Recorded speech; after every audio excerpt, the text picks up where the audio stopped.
আবু তোহা আদনান তার দিনকাল মনে হয় এখন মোটেও ভালো যাচ্ছে না।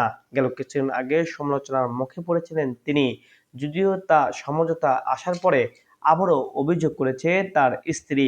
ইতিমধ্যে সিসিটিভি ফুটেজ কিন্তু দেখানো হয়েছে, যেখানে দেখানো হয়েছে যে আবু তোহা আদনান ক্লাস নিচ্ছিল এবং কয়েকজন মেয়েও কিন্তু সেখানে ক্লাসে উপস্থিত ছিলেন এবং একজন ছিলেন যিনি মুখোশ খোলা ছিলেন, একথা ভিডিওর মাধ্যমে দেখা যায়। এবং আবু তোহা আদনানের যে ভুলটা সবাই কমেন্ট বক্সে দেখলাম, তিনি দাঁড়িয়ে পানি পান করছিল, যার জন্য সবাই তাকে বলছে তিনি একজন হুজুর হয়ে দাঁড়িয়ে কেন পান করছে। অপর প্রান্তে কিন্তু কয়েকজন শিক্ষার্থীরা ক্লাস নিচ্ছিল।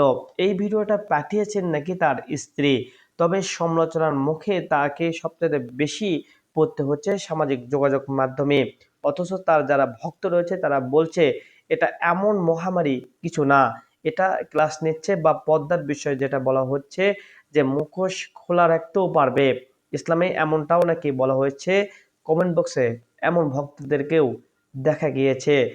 তবে সমঝোতা থাকলেও কিন্তু তাদের মধ্যে আবারও ঝড় উঠেছে। ইসলামিক বক্তা এই আবু তোহা, যিনি দিনের কথা বলে থাকেন, তাকে নিয়ে একই সমালোচনার মুখে মানুষ ফেলেছে, এমনটা কখনো মানুষ ভাবতেও পারেনি। অথচ তিনি নারীদের বিষয়ে যেভাবে কথা বলেছেন, নারীদের ফেতনা বিষয়ে যেভাবে কথা বলেছেন, তিনি এখন এসব কাজে লিপ্ত হচ্ছেন এমনটাই বলছেন। তবে সাংবাদিকরা, গণমাধ্যম কর্মীরা যেভাবে তার উপর উঠে পড়ে লেগেছে, তাতে মনে হয় না যে তার স্ত্রী এ পর্যন্ত টিকবে। কেননা সমঝোতার মুখে থাকলেও তাদেরকে আরো বৃদ্ধি করা হচ্ছে এমনটাই মনে হচ্ছে। তারপরেও বারবারই কিন্তু আবু তোহা আদনান কিন্তু তার স্ত্রীকে ক্ষমা করে দিয়ে আবারও দিনের জন্য তাকে ভালোবাসেন এমনটাই কিন্তু উল্লেখ করছেন। তবে শেষ পর্যন্ত কি হয় তা দেখার জন্য সবাই অপেক্ষা করছেন এবং সবাই এই কথা উল্লেখ করছেন যে তাদের মধ্যে সমঝোতা হবে এবং তারা আবারও দিনের পথে আলোচনা করবে এবং দিনের পথে আসবে, এমনটাই বলছেন সবাই।